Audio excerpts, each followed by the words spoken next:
Ces témoignages ce matin, témoignages de plusieurs habitantes de Bakhmout qui ont dû fuir les combats au fur et à mesure que cette guerre avançait. Elles se sont retrouvées à Kiev et suivent au jour le jour, via les réseaux sociaux et via les chaînes d'information, la situation à distance. Qu'est-il arrivé à leur maison? Qu'est-il arrivé à leur quartier, leurs proches? Loin de chez elles craignent le pire. Le récit pour la matinale est signé Justine Sago. Même à 700 km des combats, leur ville Bakhmout habite les murs et les cœurs. Ici, dans ce centre de secours à Kiev, ces femmes viennent chercher quelques vêtements et vérifier qu'elles sont en bonne santé.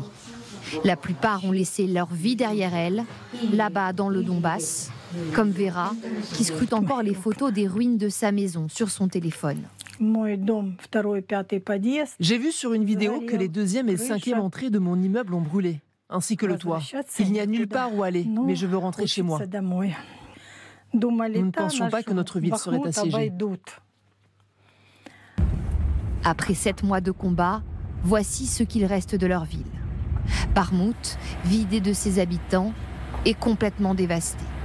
La Russie affirme contrôler la ville, mais l'Ukraine dément et assure encore tenir une dernière poche de résistance. Pour ces familles qui ont fui la guerre, voir ce champ de ruines est un crève-cœur. Nous avons appris que les combattants de Wagner étaient entrés et nous avons tout compris. Tant que certaines de nos connaissances étaient restées là-bas, nous savions que les maisons étaient debout. Mais lorsque tout le monde a été évacué, nous avons compris que tout avait été détruit. Un char d'assaut est arrivé et notre maison a été touchée 47 fois. Une voisine est venue ici aussi.